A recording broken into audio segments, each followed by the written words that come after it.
সকলের খাবার এই জমিনে। মানুষ যেহেতু তৈরি হয়েছে এই মাটি দিয়ে, সেই জন্য আল্লাহ রাব্বুল আলামিন মানুষের খাবার মাটি দিয়ে তৈরি করে দিয়েছেন। কলা দিয়েছেন, কচু দিয়েছেন, আলু দিয়েছেন, মূলা দিয়েছেন, তাল দিয়েছেন, বেল দিয়েছেন, মাছ দিয়েছেন, তরকারি দিয়েছেন, পনির দিয়েছেন, দিয়েছেন, গোশ দিয়েছেন। খাবারের কোনো অভাব রাখেন নাই, সব মাটি দিয়েছে। কিন্তু যেটা আমাদের ভিতরে, যে আত্মাটা আমাদের মধ্যে, যে আত্মা থাকলে পরে বাঁচি, আত্মা না থাকলে পরে মরে যায়, সেই রুহের খাবার আমরা কেউ দিতেছি না। রুহটা কি? আল্লাহ পাক বলছেন, নবী আপনাকে প্রশ্ন করা হয়, ওয়ায়াসআলুনাকা আনির রূহ কুলির রূহু মিন আমরি রাব্বি। নবী ভাই, প্রশ্ন করা হয় রূহ কি জিনিস? এর জবাব হচ্ছে, এই বলে দিন, রূহ হচ্ছে আল্লাহর একটু অর্ডার, একটু হুকুম তোমার ভিতরে কাজ করছে। ওই রূহেরও কিছু খাবার আছে, ওই রূহেরও কিছু খাবার আছে। সেই রূহকে খাবার জমিনে তৈরি হবে না। রূহ গোশত খাবে না, পনির খাবে না, দুধ খাবে না, সর খাবে না, ফল খাবে না, কি খাবে? রূহের খাবার। যেহেতু রূহ এই পৃথিবীতে তৈরি হয় নাই, রূহ এসেছে আলমে আরওয়াহ থেকে, সেজন্য রব্বুল আলামিন রূহের খাবার পাঠিয়েছেন লৌহ মাহফুজ থেকে। আল্লাহ পাক কোরআনে কারীমকে রূহের খোরাক করে পাঠিয়েছেন। রূহকে যদি বাঁচাতে চান তাহলে তার একমাত্র খাদ্য হতেছে তেলাওয়াতে কোরআন। তেলাওয়াতে কোরআন যত তেলাওয়াত করবেন ততই মজা লাগবে। সুবহানাল্লাহ, কোন সুবহানাল্লাহ। একটু হারাম শরীফ থেকে বেড়ায় আসেন। টাকা পয়সা যাদের আছে তাদের বলছি, পয়সা করি যাদের আছে, সিঙ্গাপুর বেড়ায়। আরে সিঙ্গাপুর বেড়ায় করবা কি? মার্কেটিং ছাড়া আর কিছুই নেই। সিঙ্গাপুর, ব্যাংকক, হংকং এই সমস্ত জায়গায় ঘুরে টুরে আসে, খুব দেখে আসছে। টাকা নষ্ট করে লাভ নাই, বরং পয়সা করি যদি আল্লাহ দিয়ে থাকেন হস্ত করবেনই। পয়সা করি বেশি থাকলে রমজান মুবারকে ওমরা করে এসেন। রাসূল কারীম সাল্লাল্লাহু আলাইহি ওয়াসাল্লাম বলেছেন, যে ব্যক্তি রমজান মুবারকে ওমরা করলো সেজন্য আমার সাথে হজ আদায় করলো। কেন বলি? এই জন্য বললাম, আল্লাহ পাক আমাকে কয়েকবার নসিব করেছেন। সেখানে যখন রমজান মুবারকে যখন তেলাওয়াত হতে থাকে তারাবিহের ভেতরে, মনে হচ্ছে যেন আকাশ থেকে ওই নাজিল হতেছে।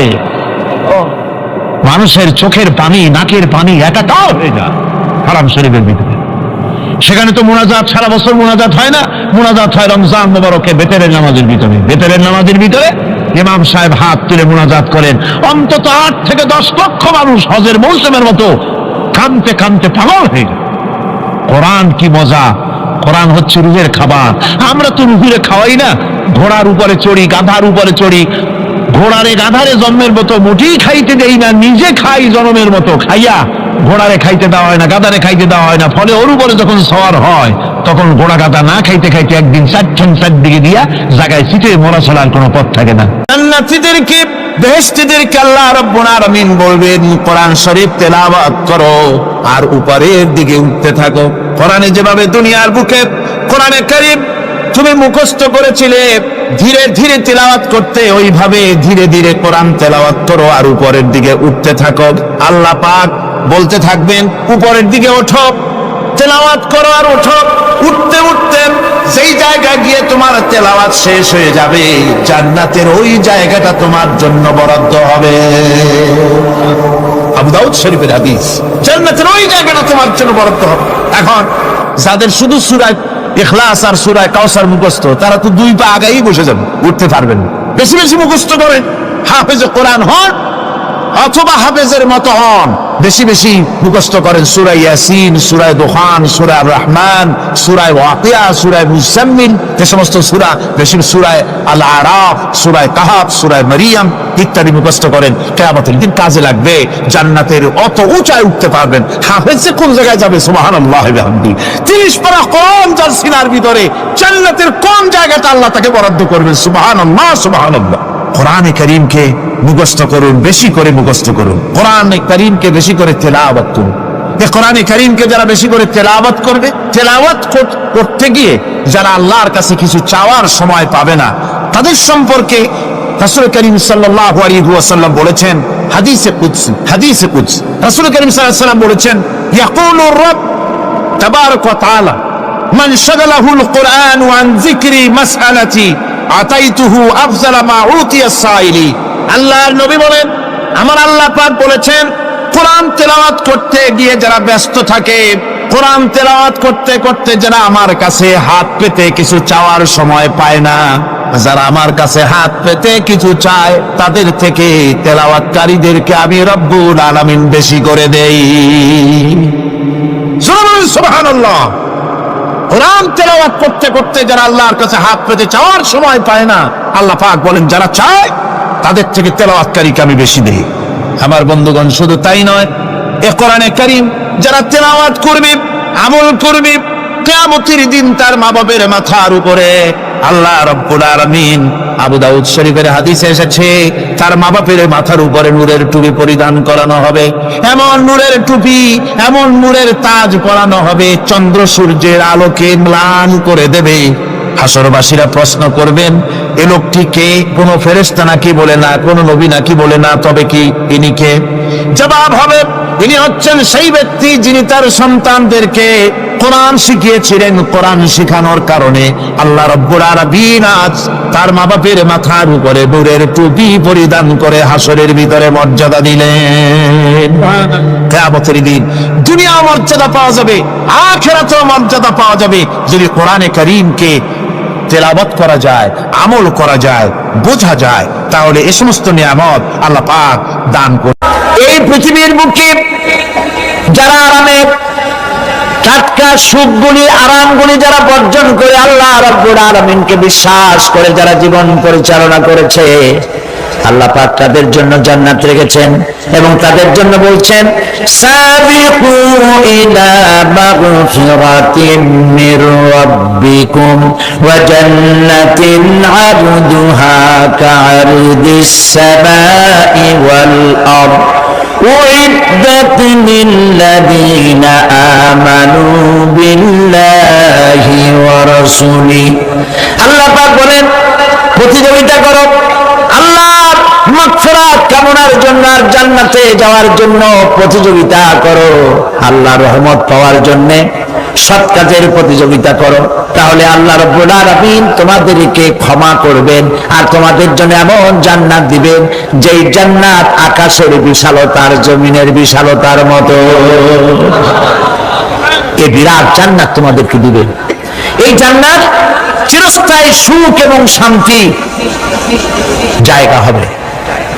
মাসালুল জান্নাতিল্লাতী উইদাল মুত্তাকুন ফিহা আনহারুম মিন মাইন গায়রি আসিনিন ওয়া আনহারুম মিন লাবানিন লাম ইয়াতাগায়্যার তা'আমুহু। আল্লাহ পাক বলছেন, জান্নাত আল্লাহ পাক ওয়াদা করেছেন মুত্তাকীদের জন্য। আল্লাহ পাক জান্নাত দিবেন যে জান্নাতের ভিতরে রয়েছে মধুর প্রস্রবণ, রয়েছে দুধের প্রস্রবণ, রয়েছে সেখানে স্বচ্ছ পানীয় পানির প্রস্রবণ রয়েছে। এই সুন্দর জান্নাত, ঝর্ণা ধারা আল্লাহ পাক সৃষ্টি করেছেন, বাগ বাগিচা দিয়ে ভরে রেখেছেন জান্নাত। সেই জান্নাতে জান্নাত হবে এয়ার কন্ডিশন, রৌদ্রের তাপ হবে না সেখানে, রৌদ্রের খরতাপ হবে না সেখানে, ঠান্ডার প্রচন্ডতা থাকবে না। কিরকম হবে জায়গাটা? আল্লাহ পাক বলছেন, মুত্তাকিনা আলাল আরাইকি লা ইয়ারাউনা ফিহা শামসান ওয়ালা জামহারিরা ওয়া দানিয়াতান আলাইহিম যিলালুহা ওয়া যুল্লিলাত কুতুফুহা তাযলীলা। আল্লাহ পাক এমন জান্নাত রেখেছেন, সেই আল্লাহ পাক সেই জান্নাতের ভিতরে জান্নাতীরা ঠেস লাগায়া মুখোমুখি অবস্থায় তারা সেখানে বসবে, আর জান্নাতীদের মনের মধ্যে কোনো দুঃখ থাকবে না, পেরেশানি থাকবে না। পৃথিবীতে মানুষের দুঃখ থাকে, পেরেশানি থাকে, সেখানে কোনো দুঃখ আর পেরেশানি থাকবে না। সেই জায়গাটা হবে সেটা তো নিয়ন্ত্রিত, না শীত না গরম, চির বসন্ত বিরাজ করবে, জান্নাতীরা সেখানে থাকবে। এই সুন্দর জান্নাত আল্লাহ পাক রেখেছেন মুত্তাকীদের জন্য। সুবহানাল্লাহ। কাফেরদের জন্য জান্নাত হয়েছে, জাহান্নাম হবে চিরকাল, খালিদিনা ফিহা আবাদান, চিরকাল কাফেরেরা জাহান্নামে থাকবে। সর্বশেষ যে ব্যক্তি জাহান্নাম থেকে মুক্তি লাভ করবে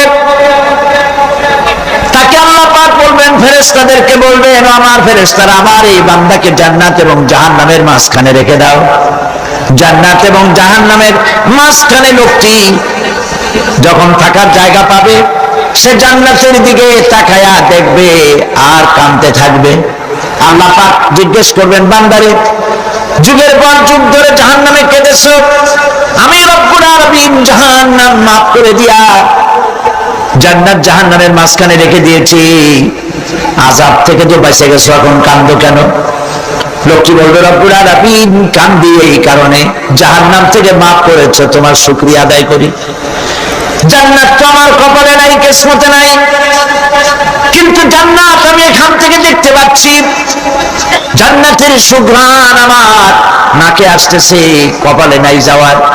আমি কাঁদি এই জন্য, তুমি যদি মেহেরবানি করে আমাকে জান্নাতের দরজার কাছে একটু দাঁড় করায় দিতা, প্রাণ ভরে তোমার জান্নাতের দৃশ্যটা একটু দেখতাম। আল্লাহ পাক তার আরজি পূরণ করবেন, বলবেন যাও। ফেরেশতাদের বলবেন, এটা জান্নাতের দরজার কাছে দাঁড় করায় দাও। জান্নাতের দরজার কাছে দাঁড়িয়ে লোকটি আবার কান্না শুরু করবে। আল্লাহ পাক প্রশ্ন করবেন, এবার কান্দো কেন?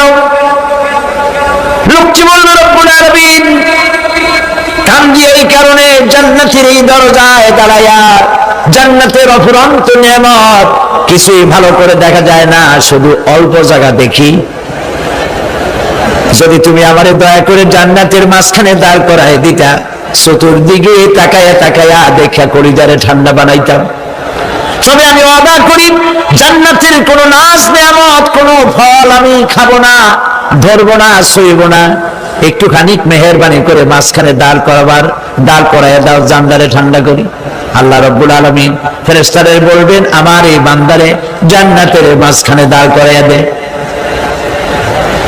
আল্লাহর নবী বলেন, জান্নাতের মাঝখানে দাঁড়িয়ে লোকটি আগের চাইতে আরো জোরে চিৎকার মেরে কাঁদতে থাকবে।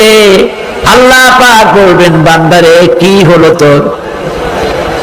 দরজার কাছে আসতে চাইছো রে, আইনা দিলাম। আবার এবার মাঝখানে আসতে চাইছো, তাও এনে দিয়েছি, আবার কান্দো কেন? লোকটি বলবে, রব্বুল আলামিন এবার কান্দি এই জন্যে, তুমি যখন দয়া করে একটিবার জান্নাতের মাঝখানে এনে আমাকে দাঁড় করায় দিয়েছো, তুমি রহমান রহিম গফুরুর রহিম, এই জান্নাত থেকে আবার আর বাইর করে দিও না। আল্লাহ রাব্বুল আলামিন বলবেন, ও আমার বান্দারে, আমার এই জান্নাত তোর খুব পছন্দ হয়েছে নাকি? লোকটি বলবে, রব্বুল আলামিন কলিজা ঠান্ডা হয়ে গেছে, ভাবতেও পারি নাই জান্নাত এত সুন্দর।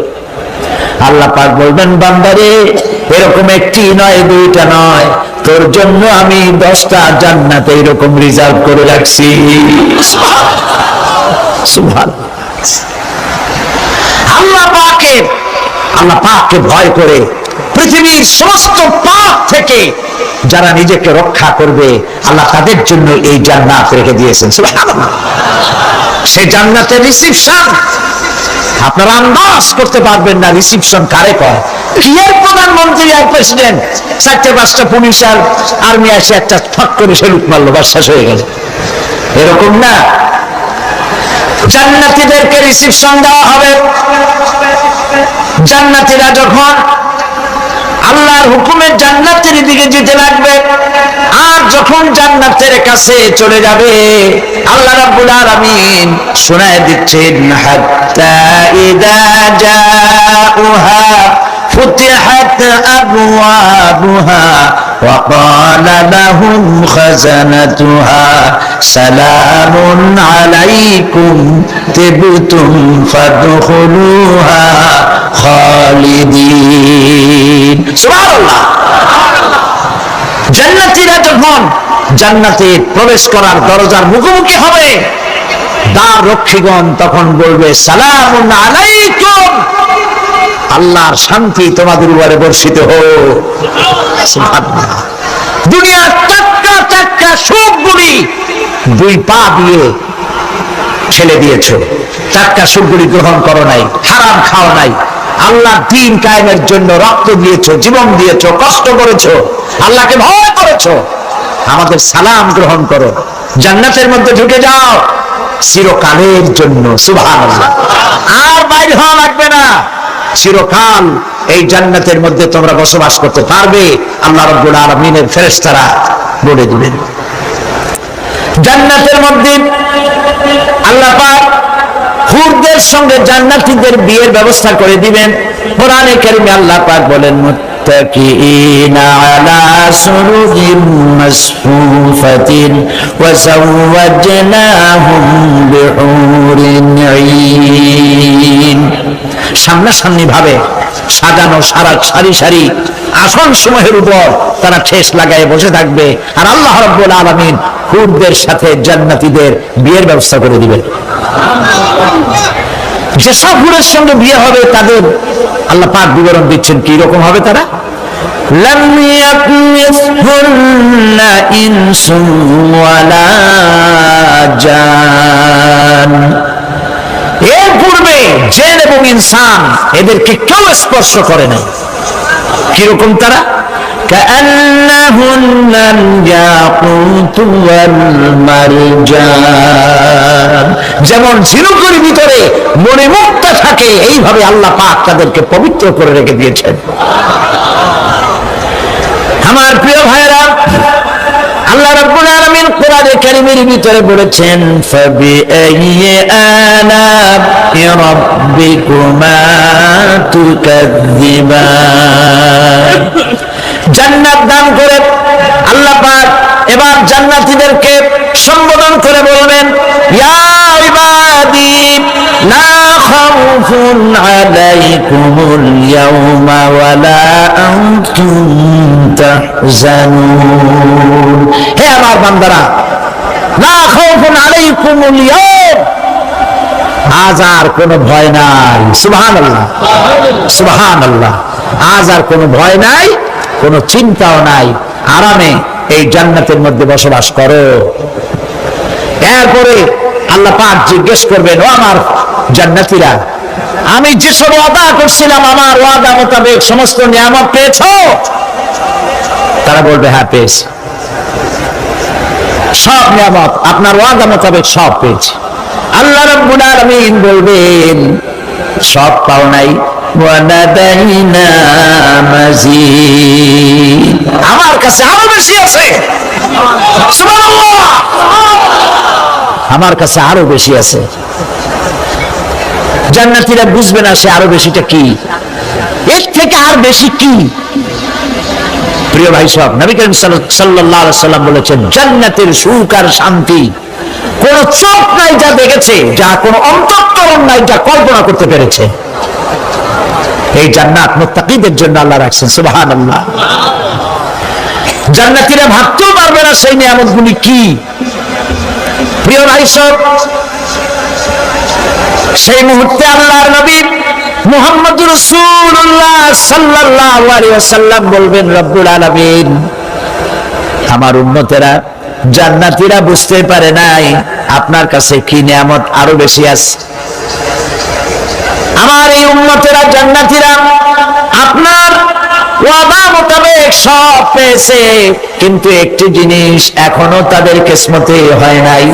সেই জিনিসটা হলো, যারা তার রবকে না দেখে শুধু কোরআন আর হাদিসের কথা শুনে আরবের ঘুম হারাম করে তাহাজ্জুদের নামাজ আদায় করেছিল, চোখের পানি ফেলেছিল, যারা জান্নাত দেখে নাই, জাহান্নাম দেখে নাই, আপনাকে ভয় করে যারা জীবন পরিচালনা করেছিল, যারা আপনাকে দেখে নাই, না দেখে শুধু কোরআন হাদিস বিশ্বাস করে যারা অকাতরে নিজেদের জীবন বিলায় দিয়েছিল, এই জান্নাতীরা এখন পর্যন্ত তার রবকে দেখতে পারে নাই।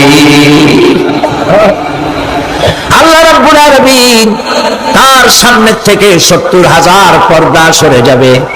আল্লাহ পাক বান্দাদের আরজি পুরা করার জন্য জান্নাতীদের সামনে তিনি জালোয়া ফরজ হবে। কোরআন শরীফের ভিতরে আল্লাহ পাক বলেন, জান্নাতীরা তারা আল্লাহর দিকে, জান্নাতীরা তার রবের দিকে তাকিয়ে থাকবে, আর রব তার বান্দাদের দিকে তাকায়া থাকবে। প্রাণ ভরে জান্নাতীরা রবকে দেখবে, সুবহানাল্লাহ, আল্লাহ পাককে দেখবে। প্রাণ খুলে আজ দোয়া করি রব্বুল আলামিন জান্নাতের যেই পরিবেশে যেই জায়গায় তুমি দয়া করে তোমার গোলামদেরকে তুমি নিজে দর্শন দিবে, দেখা দিবে। মনিব গো, ও আমাদের রব, আজ এই বিশাল জনসমুদ্র নিয়ে তোমার দরবারে আবেগ ভরা কণ্ঠে বলি, যে অনুষ্ঠানটি তুমি এমন মুবারক অনুষ্ঠান করবে যেখানে তুমি জান্নাতীদেরকে দেখা দিবে, ওই জান্নাতের কোন একটি, ওই অনুষ্ঠানের কোন একটি কোনায় কানায় আমাদেরকে দাঁড় করাইয়া দেখান তুমি।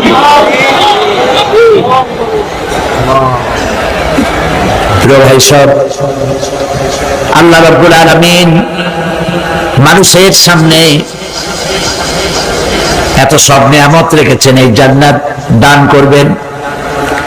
এরপরে আল্লাহ রাব্বুল আলামিন কোরআনে কারীমের মধ্যে বলেছেন, রব্বিস সামাওয়াতি ওয়াল আরদি ওয়া মা বাইনাহুমার রাহমানি লা ইয়ামলিকুনা মিনহু খিতাবা। এসব পুরস্কার রয়েছে তোমাদের সেই রবের পক্ষ থেকে যিনি আকাশ আর জমিনের মালিক। সুবহানাল্লাহ বলবেন না? যার সামনে কথা বলার ক্ষমতা কারো হবে না। এটি একটি মারাত্মক কথা। কিয়ামতের দিন আল্লাহর দরবারে কেউ কথা বলতে পারবে না আল্লাহর নির্দেশ ছাড়া। একটি আকীদা পরিষ্কার করে নিয়ে যান আপনাদের, সে আকীদাটা এভাবে পরিষ্কার করুন, কোন পীর সাহেব, কোন খাজা বাবা, কোন মাওলানা, কোন মুহাদ্দিস, কোন বুজুর্গ আপনাকে সুপারিশ করতে পারবে না যদি না আল্লাহ পাক তাকে কথা বলার তৌফিক না দেন। মনে থাকবে এটা। আয়াতুল কুরসির ভিতরে আমরা পড়ি, মান যাল্লাযী ইয়াশফাউ ইনদাহু ইল্লা বিইযনিহি। আল্লাহ পাক বলেছেন কিয়ামতের দিন আল্লাহর দরবারে কার সাহস আছে কথা বলতে পারে? মান যাল্লাযী ইয়াশফাউ ইনদাহু ইল্লা বিইযনিহি।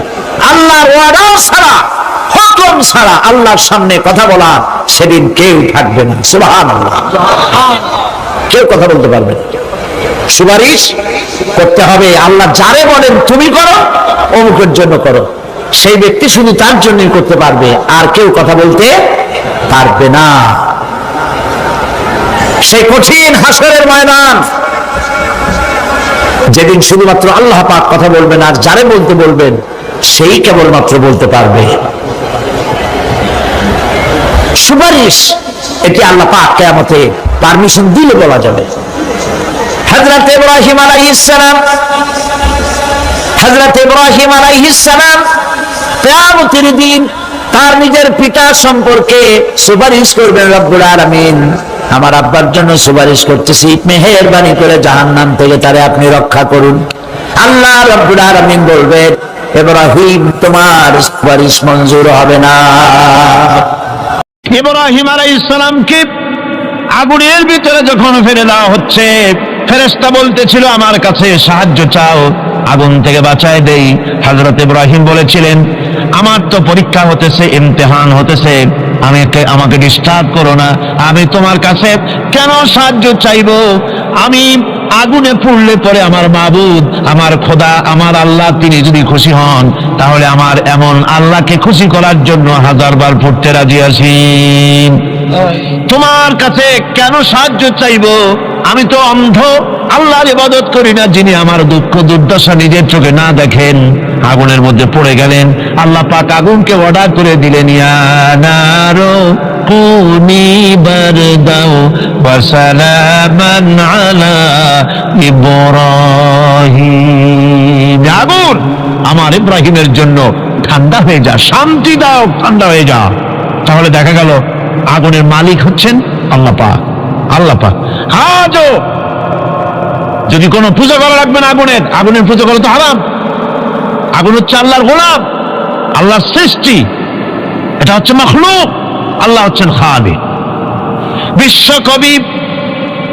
কবি সম্রাট আল্লামা ডক্টর ইকবাল কি সুন্দর করে বলেছেন, আজ ভি হো জো ইব্রাহিম কা ইমা পয়দা, আজ ভি হো জো ইব্রাহিম কা ইমা পয়দা, আগ কর সকতি হ্যায় এক আন্দাজ গুলিস্তা পয়দা।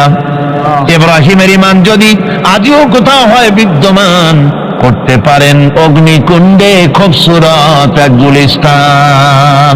এখনো যদি ইব্রাহিমের ঈমান যদি কারো মধ্যে জাগ্রত হয় আর তাকে যদি আগুনে ভালানো হয়, সে আল্লাহ আজও আছেন না নাই?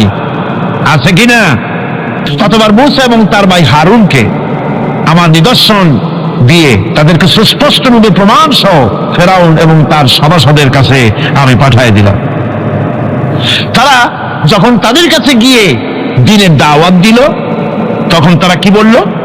ফাকালু আনুমিনু লিবাশারাইনি মিসলিনা ওয়া কওমুহুমা লানা আবিদুন। আমি যখন তাদেরকে পাঠালাম, তারা যখন দ্বীনের দাওয়াত দিলেন, ইবাদতের দাওয়াত দিলেন, তখন তারা বলল, আমরা কি এমন আমাদেরই মতো দুজন মানুষের আনুগত্য করব? এখানে আবেদুন অর্থাৎ দাসত্ব, আমরা কি তার দাসত্ব করব? ওমা খালাকতুল জিন্না ওয়াল ইনসা ইল্লা লিয়াবুদুন। আমি মানুষ এবং জিনকে সৃষ্টি করেছি শুধুমাত্র আমার ইবাদতের জন্য, আমার গোলামের জন্য, আমার আনুগত্যের জন্য। এখন এই ইবাদত আমাদের সৃষ্টি হয়েছে কিসের জন্য? জবাব দিতে হবে সকলকে। কি জন্য? ইবাদতের জন্য। আমি যে মাঝে মধ্যে প্রশ্ন করি, তাতে কি আপনারা রাগ করেন নাকি? আমি আপনাদেরকে কষ্ট দেওয়ার জন্য প্রশ্ন করি না, এটি সুন্নতের একটি অংশ। রাসূল সাল্লাল্লাহু আলাইহি ওয়াসাল্লাম গুরুত্বপূর্ণ কথাগুলি সাহাবায়ে কিরামদেরকে 3 বার করে জিজ্ঞেস করতেন, যাতে করে কথাগুলি অন্তরের ভেতরে ঢুকে যায়, কলিজার ভিতরে ঢুকে যায়। আল্লাহ পাক আমাদের সৃষ্টি করেছেন ইবাদতের জন্য। কিসের জন্য? আমরা যেন তার গোলামি করি, সেই জন্য আল্লাহ পাক আমাদেরকে সৃষ্টি করেছেন, জিনদেরকেও সৃষ্টি করেছেন ইবাদতের জন্য। এই ইবাদত একটি ব্যাপক অর্থবোধক শব্দ। আমরা যদি ইবাদতটা নাই বুঝি, তা আমাদের মানব জন্ম হবে বৃথা। ইবাদত হচ্ছে আল্লাহর পছন্দনীয় জিনিসগুলি আমল করে তার সন্তুষ্টি অর্জন করার জন্য প্রচেষ্টা চালানো জীবনের সকল ক্ষেত্রে। এর মধ্যে ইবাদতের ভিতরে এমন এক ব্যাপক অর্থ যে এর ভিতরে নামাজ, রোজা, হজ, যাকাত, সত্য কথা, আমানতদারি, দিয়ানতদারি, প্রতিবেশীর হক আদায় করা, মাতা পিতাকে শ্রদ্ধা করা, প্রতিবেশী হক আদায় করা, স্ত্রীর হক আদায় করা, সৎ কাজের আদেশ করা, অসৎ কাজের নিষেধ করা, জিহাদ ফি সাবিলিল্লাহ করা, এই সব কিছুই হচ্ছে ইবাদতের মধ্যে শামিল। জিকির আজকার করা, তেলাওয়াত করা, আমলে সালেহ করা, এভাবে করে আল্লাহ পাককে খুশি করার জন্য আল্লাহর নির্দেশ মাফিক কাজগুলি করা, সবটাই হচ্ছে ইবাদতের মধ্যে শামিল। মানব সৃষ্টির উদ্দেশ্য এবং লক্ষ্যই হচ্ছে মানুষ গোলামি করবে, আনুগত্য করবে আল্লাহ পাকের। এই জন্য যত নবী আল্লাহ পাক পৃথিবীতে পাঠিয়েছেন, সমস্ত নবী দাওয়াত দিয়েছেন তার উম্মতকে কি বলে? ইয়া কওমি ইবুদুল্লাহা মা লাকুম মিন ইলাহিন গায়রু। প্রত্যেক নবী তার জাতিকে, তার সম্প্রদায়কে ডেকে বলেছেন, হে আমার জাতি, হে আমার সম্প্রদায়, এক আল্লাহর গোলামি করো, তিনি ছাড়া তোমাদের কোনো ইলাহ নাই, প্রভু নাই, মাবুদ বলে কেউ নাই। এভাবে করে কোরআনে কারীম একজন একজন করে নবীদের নাম উচ্চারণ করে আল্লাহ পাক শুনিয়ে দিলেন, শোনো, লাকাদ আরসালনা নূহান ইলা কওমিহি ফাকালা ইয়া কওমি ইবুদুল্লাহা মা লাকুম মিন ইলাহিন গায়রু। আল্লাহ পাক বলেন, আমি নূহ আলাইহিস সালামকে তার কওমের জন্য নবী করে পাঠালাম, আর নূহ আলাইহিস সালাম তার জাতিকে ডেকে বললেন, ও আমার জাতি, ও আমার সম্প্রদায়, এক আল্লাহর গোলামি করো, তিনি ছাড়া তোমাদের কোনো রব নাই, ইলাহ নাই, মাবুদ নাই। হুদ আলাইহিস সালাম সম্পর্কে আল্লাহ পাক বলছেন ওয়াইলা আদিন আখাহুম হুদান ক্বালা ইয়া কওমি ইবুদুল্লাহা মা লাকুম মিন ইলাহিন গায়রু। হুদকে আমি সামুদ জাতির জন্য, আমি সালেহ আলাইহিস সালামকে তার জাতির জন্য পাঠিয়েছি, হুদকে তার জাতির জন্য পাঠিয়েছি, এবং তারা সকলেই বলেছেন সে আমার জাতি, এক আল্লাহর গোলামি করো, এক আল্লাহর দাসত্ব করো, আর কারো গোলামি করা যাবে না। এভাবে করে শুআয়ব আলাইহিস সালাম সম্পর্কে আল্লাহ পাক বলেছেন আমি মাদিয়ানবাসীদের জন্য তাকে পাঠিয়েছি, এবং তাকে আমি বলেছি যে একমাত্র আল্লাহ পাকের গোলামি করো, জীবনের সকল ক্ষেত্রে তার আনুগত্য করো। আল্লাহ পাকের পরে বলেন শুধু নূহ, শুধু হুদ, শুধু সালেহ আর শুআয়ব নয়, শুধু মূসা আর ঈসা নয়, ওয়ালাকাদ বা'আসনা ফি কুল্লি উম্মাতির রাসূলা আন ইবুদুল্লাহ ওয়াজতানিবুত তাগুত।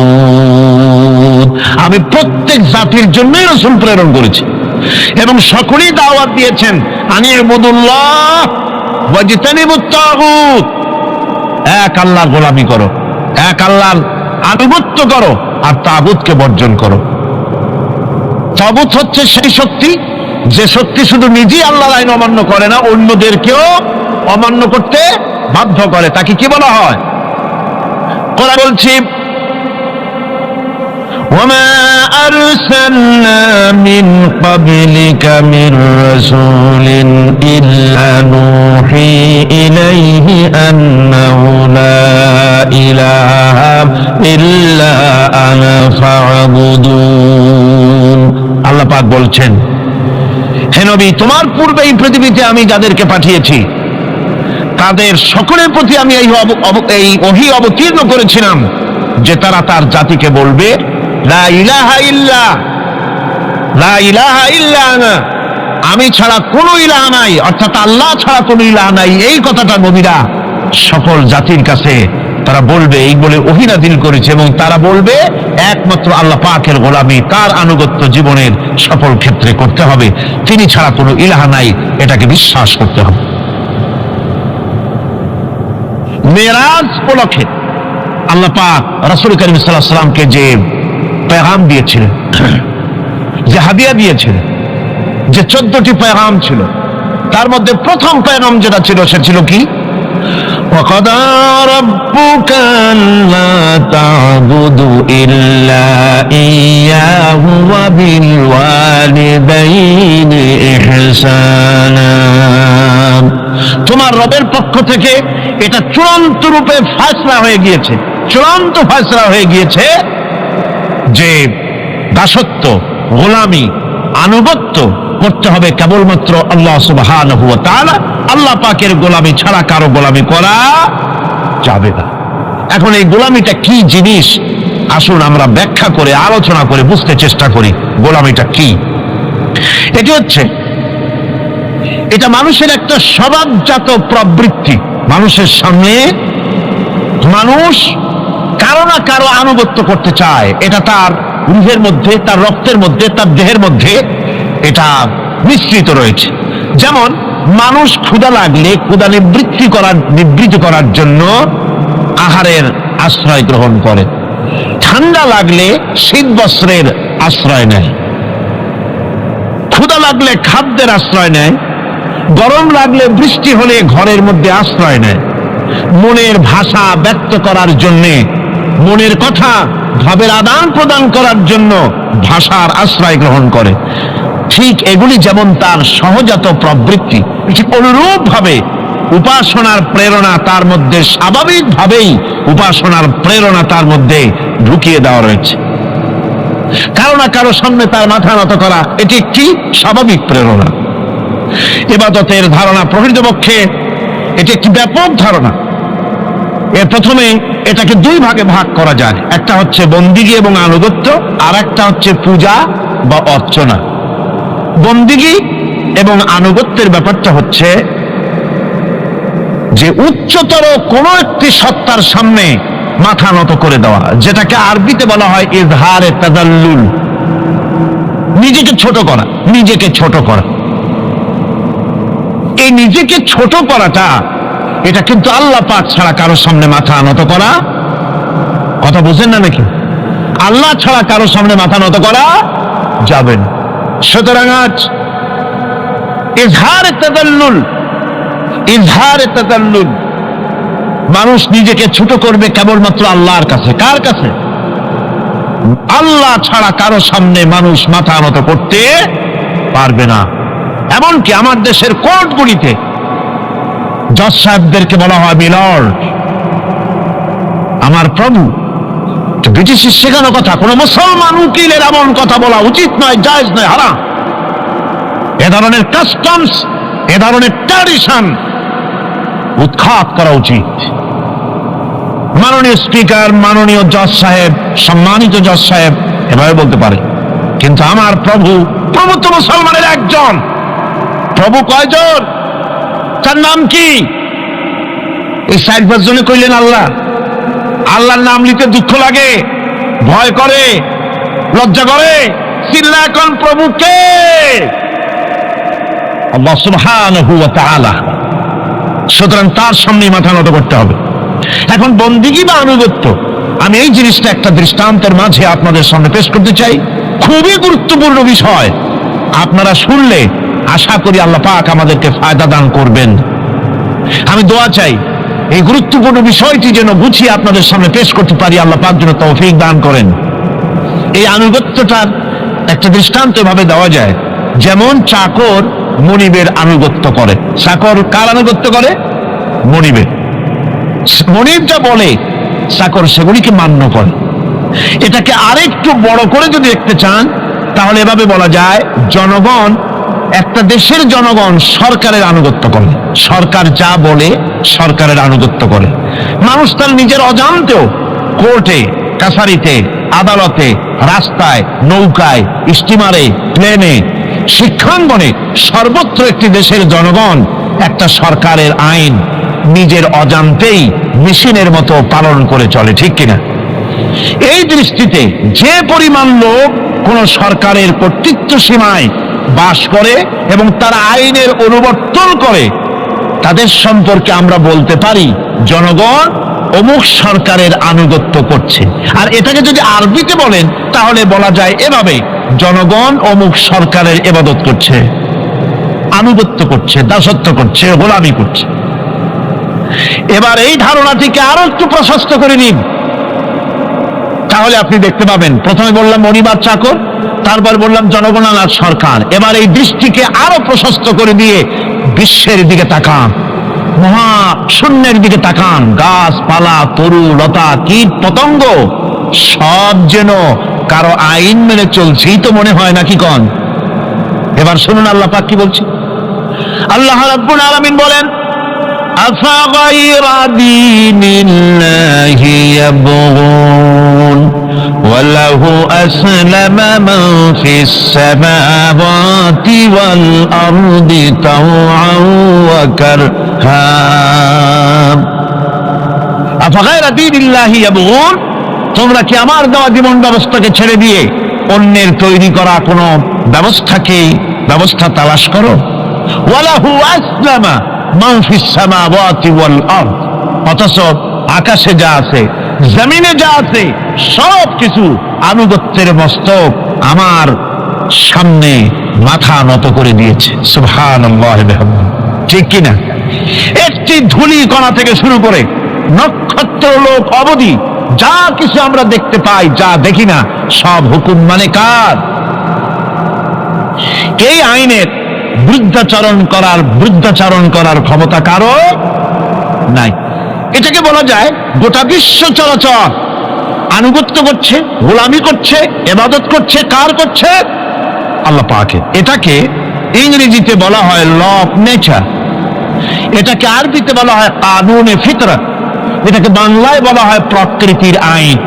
এই আইনকে লঙ্ঘন করার ক্ষমতা কারো নাই। বন্ধুগণ,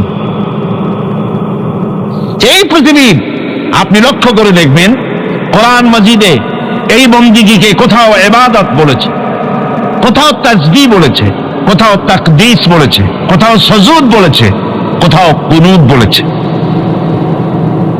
আল্লাহ রাব্বুল আলামিন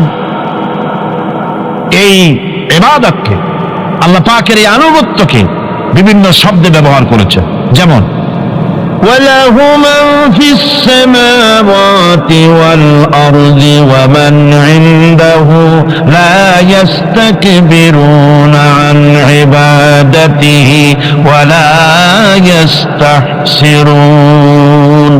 আসমান এবং জমিনে যা কিছু আছে সব আল্লাহ পাকের, আর যেসব ফেরেশতারা তার নিকটে আছে তারা সবাই আল্লাহ পাকের বন্দেগী করছে। আল্লাহ পাকের বন্দেগী করার ভিতরে কেউ ত্রুটি করছে না। ইউসাব্বিহুনাল লাইলা ওয়ান নাহারা লা ইয়াফতুরুন। তারা রাত দিন তার প্রশংসা কীর্তনে মাথা নত করে দিয়ে কোন রকমের বিশ্রাম ছাড়া, শৈথিল্য ছাড়া সব আল্লাহ পাকের জিকির করছে, তাসবিহ করছে, আনুগত্য করছে। আকাশের সমস্ত ফেরেশতারা, কত ফেরেশতা তার তো কোনো ঠিক ঠিকানা নাই।